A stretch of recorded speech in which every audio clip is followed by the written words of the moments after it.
This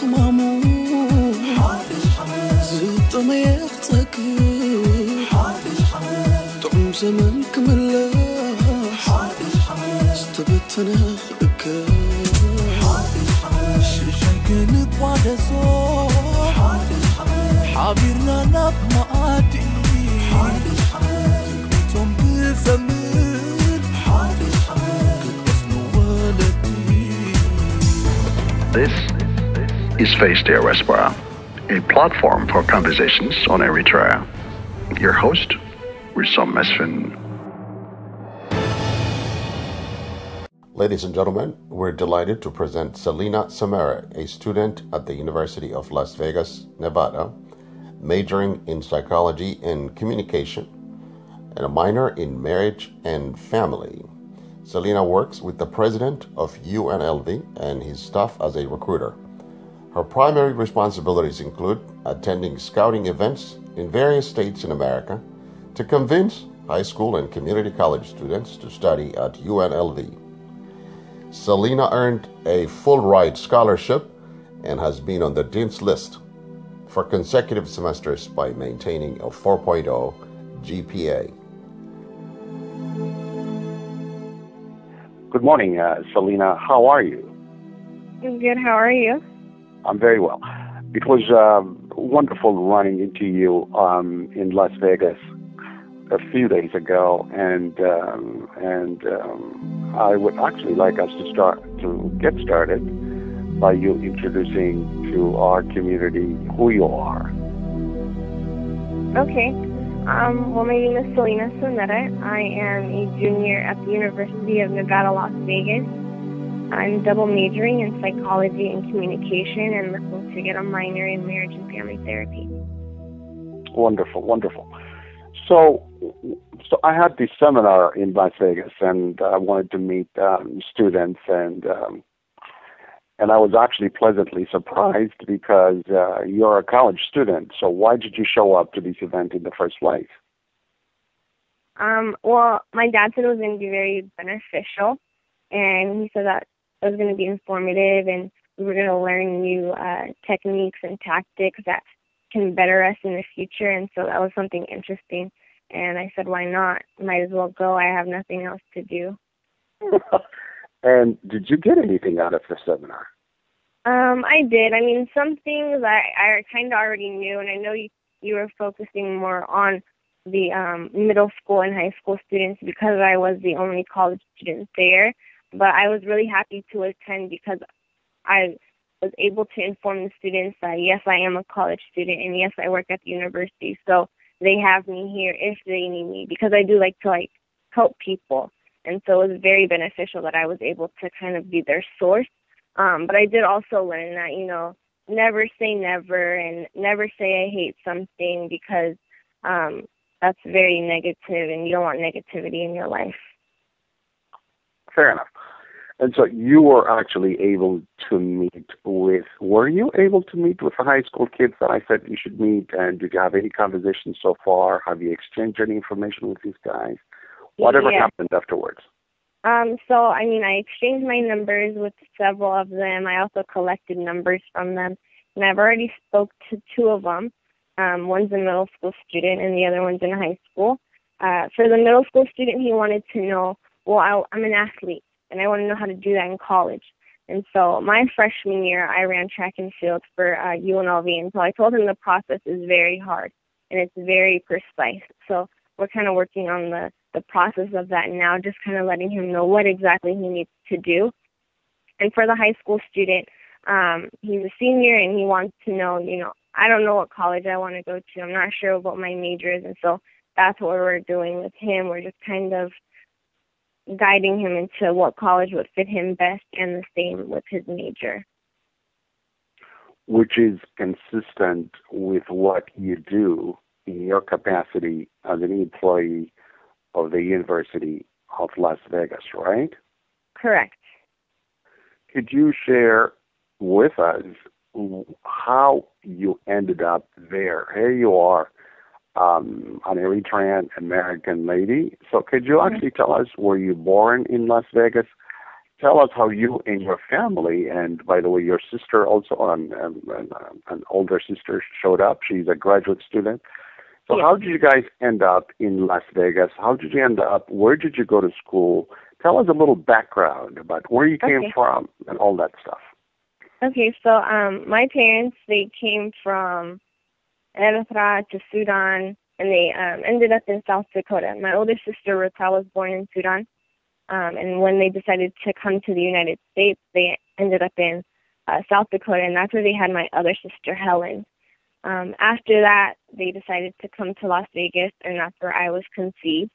And I also have a younger brother named Samson, and he was also born in Las Vegas as well. So I was born in the United States. I wasn't born back home, never been there due to the fact of what was going on now in our politics and all that fun stuff. So I never got to visit back home, but I am from here. I attended Chaparral High School, and that's also where both of my older sisters went. And I completed 4 years there and decided, I got a full-ride scholarship to attend university here in Nevada. Why leave? Might as well take advantage of the money and just stay here. And I'm actually very happy I chose to stay because I'm very attached to my family, and I don't know if I would be able to leave, right away. And so I'm very happy I decided to stay here in Nevada. And so you got a full scholarship to UNLV, right? And how did that happen? It was for my academics, for my SAT and ACT scores, and also my GPA in high school. For my SATs, I scored a 1260, and in my ACTs, I scored a 30. And so that's averaged really high when you're going to college. And my GPA that I graduated with was a 4.0. Weighted and a 3.8 unweighted. So they gave me a full-ride scholarship based off of those criterias. Okay. So now one thing that we're really, really pushing is that we're trying to encourage Eritreans to excel in the classroom. So Right. Can you share with us how you ended up with the scores? How does one get these spectacular scores in high school and then get qualified to be an attractive candidate to college and get scholarships? What is it that you did that you think was helpful to you? Well, for me, it all started at home. My parents pushed me to where I just was like, oh, leave me alone, please. They would push me really, really hard. And I understand why they did that because, they came to the United States for a reason, and that was to give, their children a life that they didn't have. And so that's very understandable. And I appreciate everything that they've done because if they didn't push me and if they didn't motivate me and if they didn't tell me, you need to study for 5 hours straight, no TV, I wouldn't be as successful as I am. And so with them putting that pressure on me, it really, opened my eyes to, okay, I really need to do this because my only job right now is education. That's my goal. From there, I can worry about, going out and hanging out with friends and going and, go shopping. So my only job to them was education. And if I let them down, that would hurt me a lot because, like I stated before, they came to the United States for one reason, and that was to give us a better life. So if it wasn't for them, I don't think I'd be this successful. And it all starts at home because if you don't have parents that care and if you don't have people that motivate you to do better, or if you don't have those people that, see that you're struggling and try to help you and encourage you, then you're a failure. You don't have that background. So it's very beneficial that people at home, your mother, your father, your siblings, whoever you live with, kind of encourage you and help you and motivate you to do better because that's the only way you're going to be successful. I met your parents at the grand opening, and then they came with you guys. They were sitting with you, your sister, who was a graduate student, who also has a new baby, and they were sitting there with you. So I'm not surprised that they dragged both of you, the college students, to show up there. How did that ever happen? How did that come? Tell us how that conversation took place. I'm sorry, how did what take place? Well, how did they ended up telling you to be there? Who drove? Did you drive? Did they drive? Okay. Did you guys come together? So my parents did show up a little bit late. They had another occasion to attend to. So I actually got right out of school. My father informed me that you were going to be coming, I want to say like 3 days before the event happened. And I actually had a 7 o'clock class to attend, but he told me it's going to be really important and you're going to meet somebody, that will help you in the long run. And I was like, you know what, might as well just go. So I actually missed my 5 to 7 o'clock class to attend, and my sister came and got me, and from there we just went to the event. And shortly after that, I want to say 30 minutes later, that's when my parents showed up. So we actually came separately, but we all ended up there. Doesn't that speak volumes about your parents and their values? Not only did they make sure that you're there, a successful college student who happens to work in a university president's office, but both of them were also there. Isn't that very interesting? Yeah, I mean, that shows how much they care. And they knew that, it was going to be really informative, and they knew it was going to be for the youth. So that was, I feel like that was one of their main reasons of coming, because they care about our youth. They know that we are the future, and they know that if we're not successful, then our country and our people won't be successful. So they also feel that, it starts with us, and they knew that, this meeting and this get-together was going to be for the youth. So they felt like, it's going to be educational for them. We have to go. And I'm just speaking on their behalf because I know that's what they were thinking. Well, so one of the things, and that was a wonderful, wonderful answer. One of the things we talked about during the seminar was having a structure right. During the day, a structure during the week. So let's talk about your structure. What structure was helpful to you so that your life was organized enough for you to be successful? So pretty much I had, my life, I would like to say, is very routine. It's not, ever changed. I mean, there's things that I add here and there, but it's very routine. It's the same every day.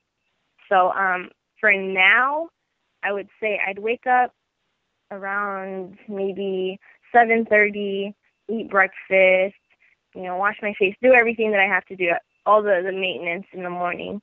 And from there, I'd collect everything. I'd put everything in my book bag, make sure that, I have all my notes and all the homework and everything printed for my classes. And then from there, I'd already have my clothes laid out from the night before. And so I just, throw that on and then go to class. And in college, it's really hard because your schedule is something that you create. It's not back to back to back like it is in, grade school. And so I like that because I get to create my own schedule and I have gaps in between my classes. So that kind of helps me get my homework done. So when I do get home, because I get home really late, I'm not rushed and I'm not tired to do my homework. I can just do it during the day and then come home and relax and just spend time with my family. And so, I mean, my life is just very focused around school and work and nothing else really. So my structure is very just go to school, come home, go to work, come home, and that's it. Well, Salina, we talked about, just a few days ago, we talked about something that is so important that one needs to have it before they leave the house. Do you remember what that was? What was it? It was breakfast. Tell us about how you manage that. Do you do that, and why do you think it's important? Oh, yeah, every morning. And even my father tells me to do this. He's like, never leave the house on an empty stomach. Never take a test on an empty stomach. So, I mean, it's been intact in me and my family for a really long time. So, I mean, even if it's a bowl of fruit with a glass of water or orange juice, like something has to be in my body because I'm not going to lie. If I don't have something to eat in the morning, I'm grumpy. I'm so mean. And so breakfast, it really does help, and it really does, give you that energy to get through the day. And I'm not saying, breakfast is the only thing you should eat. No, not of course not. But that is something that you need in order for you to get your day started. So it is really important for people to eat breakfast, including children, because those students that are in grade school, they're in school for so long. And they're in class and they're sitting down and they're just learning, and they do have recesses and such, but in order for them to stay focused and listen to the teacher, because they do have, sometimes that thing where they just get distracted, breakfast is really included in that, just so they can stay focused. So it is really important to have breakfast before you leave the house to get your day started. And then it was very important that you're not dragging the poor parents to do it for you, that you should be. Of course. Tell me about that. Do you do that, or you ask the poor parents to cook for you? So do you take care of yourself? No, I take care of myself. Sometimes I'll even make them breakfast too. But I've never, maybe when I was in elementary school, I'd say, hey, Mom, can you make me something? But now they kind of know not to make us breakfast because we're adults. We're old enough. Even my younger brother, he's 16, and he doesn't ask. He'll be in the kitchen making his own breakfast. And that's really good. That's another life skill that we need to gain at a young age, even if we're just following my mom around the kitchen, because that's something that me and my brother would do as we were younger. We'd always be like, Mom, let's help you. And she's like, no, it's too hot. Get away from the kitchen, but slowly but surely she would teach us, okay, this is how you cut an onion and this is how you stir the pot. And from there, we learned, it's kind of on us. And it's a life skill, just like cleaning, making your bed, things of that nature. It's a life skill that you need to know in order for you to be an adult. And so, yeah, we don't ask them to make us breakfast. They know better. Fair enough. Selina, I am going to be sharing this interview pretty much with everyone, every Eritrean probably around the world. And so I would like you actually at this moment to share with us, how does it feel to be a college student? Remember this high school life, and then I wanted to the middle school, the high school, and even the elementary school kids to understand, to picture from you, how does it feel? What's the difference between being in high school and how did it feel to be in college? Can you share with us in a very brief statement? Yeah, so being in high school, it was very fun. And, it was educational, but it was fun because you were surrounded by friends, you had pep rallies, assemblies, all that. So it was something that people were encouraged to go to all the time. And in college, it's a major transformation because in high school, you had guidance. People were there, nagging you all the time, get your work done. And now in college, it's nothing like that. Everything is on you. You are an adult once you get to college. And that's what a lot of people, including freshmen that come to the university, don't understand. You are on your own. If you need to talk to your professor because your grade is slipping, they're not going to come to you and say, hey, sir, your grade's not good. Come see me after class. It's all on you. So what I want people to understand about college is that it's something that is beneficial, of course, because you have a degree, but you have to also understand that in order for you to have that, I'm going to get a degree mentality, you really have to be an adult. You really have to be structured when you're going to college and have everything, intact, because it's not a game like it is in high school where you can just fool around, and if your grade is not good, get extra credit. It's not like that in college. And so for those people that are interested in going to college any age, you have to really make sure to understand that it's all on you and that you really have to put your 110% in, because you're really going to be getting, a great and beneficial aspect out of it, which is going to be your degree, and that's going to help you in the future. But there's also a difference between the people that you went to school with and the people that you end up meeting, because now you're in a huge, huge campus, and right. You're not necessarily with people from your high school, right? Oh, no. I don't even talk to half of the people I went to high school with. Because there are people from everywhere, right? Yeah, there are people from everywhere, not even from the United States. People from China, people from the Middle East, they all come to our school. We have a very diverse university, and so you're interacting with a whole bunch of other cultures and ethnicities, and so that's also beneficial because you get, the social life aspect, and that's what you gain when you do go to college, because in high school, it's also diverse, but it's not as diverse as it would be if you go to university, because you'll see, 100 students in high school, and once you get to college, you'll see thousands and thousands of people. So it's a culture shock when you get to college, honestly. Because as you said, you're being exposed to folks who certainly were not even in high school with you. You have people from around the world, and now you have opportunities to interact with a diversity, with a huge diversity of people. And that, you said, is very useful because you get to interact with them, right? Mm-hmm. And did you have, incidentally, were there Eritreans, Ethiopians, Africans in the school? Do you have a diversity as far as Africa? Yeah, we do.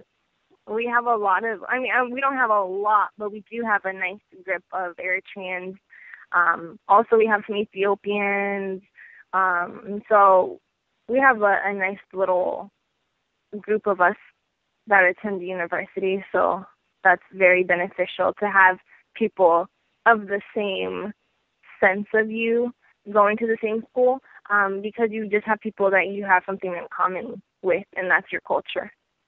And it's very important to have, just a couple of people that you can communicate with that are Eritrean or even Ethiopian or, from Africa, because not a lot of people understand, what Africans are.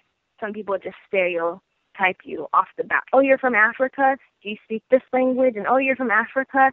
I've seen those commercials about you guys. So they stereotype you based off what they've seen on TV. And so it's really nice to have people that are actually from there kind of say, oh, that's so funny that he said that, because we're nothing like that. Wonderful. Now, you also happen to, which is why I'm interviewing you for this show, for this program, you work in the president's office. How in the president of the University of Las Vegas, how in the world did you end up there? So pretty much what happened, I started working at the Office of Admissions my freshman year. And my parents didn't really like it at first because they just wanted me to focus on school, and I told them it was going to be very beneficial.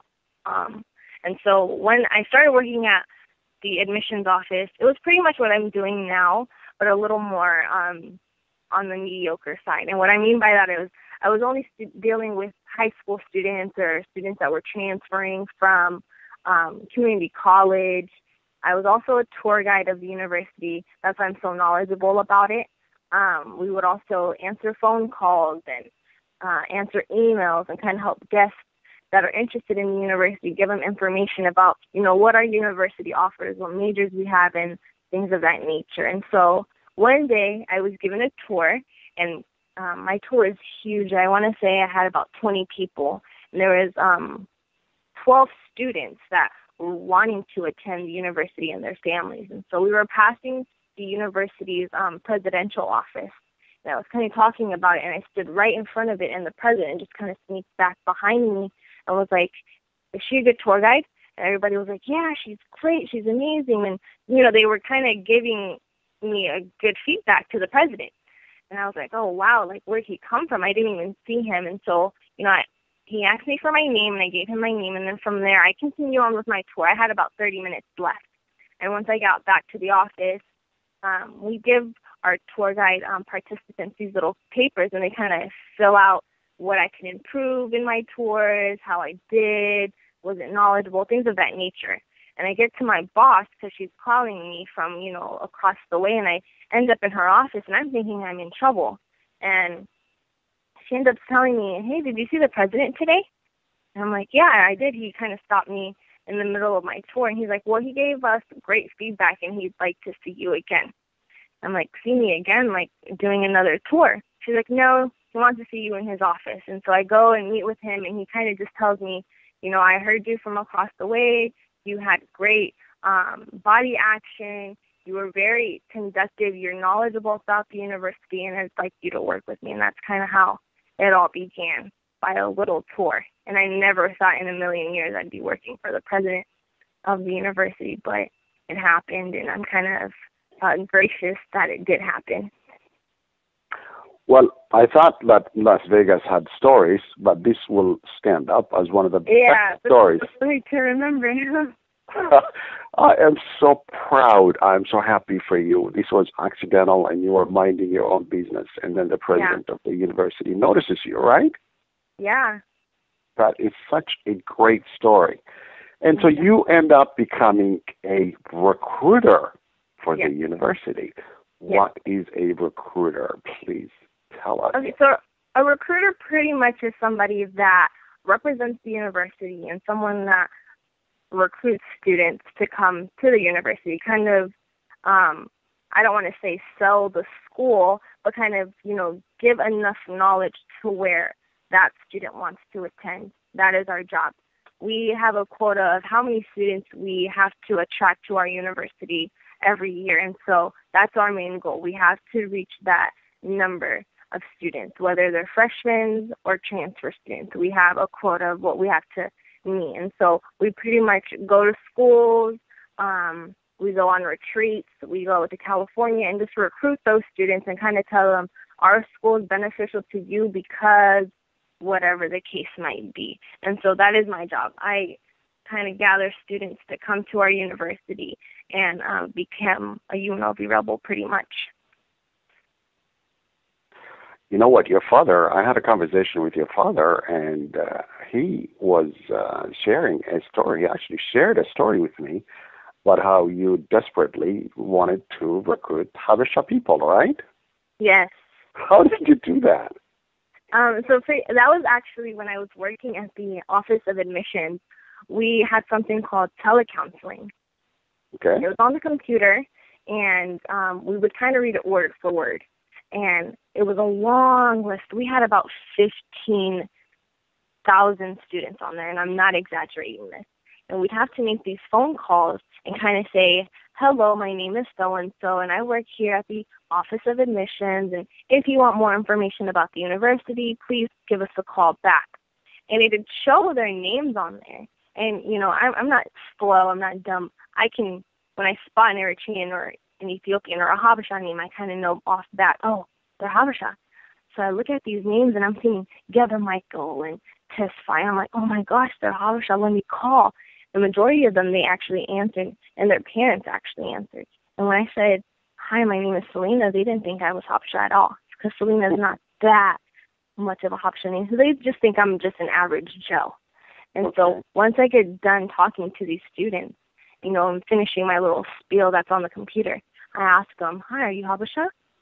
And they'd just be like, yeah, how do you know? Or they just look so confused. I'm like, well, I'm Habesha too. And they'd get so happy. And I even say that to the parents as well. Like, if I can't reach the student, I'd just be like, well, can you leave this message for them? And by the way, are you guys by any chance, from Eritrea or Ethiopia? And they'd be like, yeah. And I'm like, oh, me too. So we'd have conversations on the phone about it. And it was so nice because, like I stated before, it's important to go to college. And that's kind of the reason why, parents come to the United States, to give their children a better life.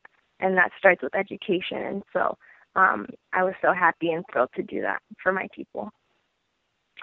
And now, so since you are recruiting people and people are listening to this conversation, and we're coming to the end of our conversation, what is it that people need to know that you would like to share? Say something that people should do in order to go to college. What suggestions, what advice do you have? Number one is to really take high school seriously, because that is a building block, I'd like to say, for you to go to college, because that's where you get all your structure from, all your note-taking skills. It starts in high school. Also, to look at colleges early, and I mean freshman year. You don't have to apply to them, but you can go visit the school, see what they offer, see what majors they have, see location-wise, tuition, how much, school is going to cost. If you don't get a scholarship, you can kind of see, okay, this is the breakdown of how much it's going to be a semester, and that's what we need to work on. So, tuition is also an important factor when it comes to college. Also, just kind of be mindful of, you're going into college now, and it's kind of scary when you are a freshman. So you have to be, mentally ready for that. And it's not something that's going to be like, oh, you're in college, boom. It happens fast. So you really have to be ready to go to college. It's not something that's going to just kind of gradually happen. So when you're a freshman, you really have to think, okay, I want to go to college. This is what I want to major in. And, majoring, there's so many things that you can do when you go to college. And what I mean by that is your major. So when you are in high school, kind of see what exactly you want to do when you grow up and put that in a major. So if you want to be a police officer or work in the law field, go into either law or criminal justice. So there's just a lot of factors that it does take when going to college. And also, this is kind of off topic, but it does play into college, and that's respect your parents because they have the best wishes for you. And like I keep stating, for my parents, I know that they came to the United States for education, and not even just to get a high school diploma, but to get a college degree. And so if you don't respect your parents and if you don't, listen and just say, oh, what is this guy talking about? It's going to really mess you up when you get to college because that's their main focus is for you to get a college degree. So your parents do play a major part of that as well. So that's what I would want to tell people that are, interested to go into college. And it's just, it all happens in high school. You really have to be focused starting in high school. That is just wonderful, and a lot of folks might be interested in having a conversation with you, at least by email. Is there because we wanted to encourage our people to go to college, to be bright, to be successful, is there a professional, work email that you could share, and can we also share it at the website? So that if people have questions, you might just be a great resource for them. Can we do that? Do you mind? Yeah. Okay. So my email is Selina, SELINA, period, ABAI, at Yahoo, YAHOO.com.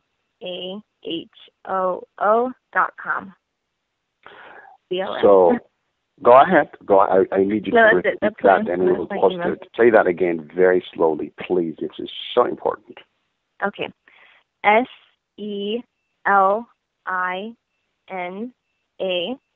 period, ABAI, at Yahoo, YAHOO.com. COM. And on that very, very important information, I would like to offer you my thanks. I am so, so proud of you because you accidentally run into a situation that has been rewarding for you. You are now an employee of the university, and now you're helping us with Eritreans so they could go to college. I am spectacularly proud of you, and I want you to continue to help us recruit more people to go to college. I'll be contacting you. We will have all kinds of career expositions and other information that we could work on. Best of luck to you. Of course, we will be following you, your education, and your career. And please say hello to your delightful family, especially both your parents and your sister, Ruta, right? Yes. Okay, please say hello to the baby also. And it was a pleasure talking with you, getting to know you. And we're rooting for you. We're rooting for Las Vegas. And best of luck to you, Selina. Thank you. I appreciate it.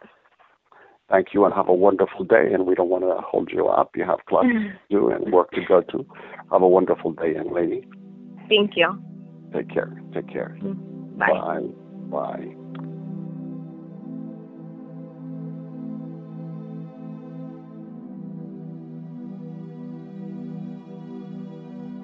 And that was Selina Semere, a student at the University of Las Vegas in Nevada, majoring in psychology and communication, and a minor in marriage and family.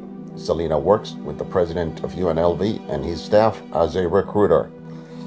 Primary responsibilities include attending scouting events, convincing high school students, and those in community colleges to study at UNLV. Salina earned a full-ride academic scholarship and has been on the Dean's List for consecutive semesters.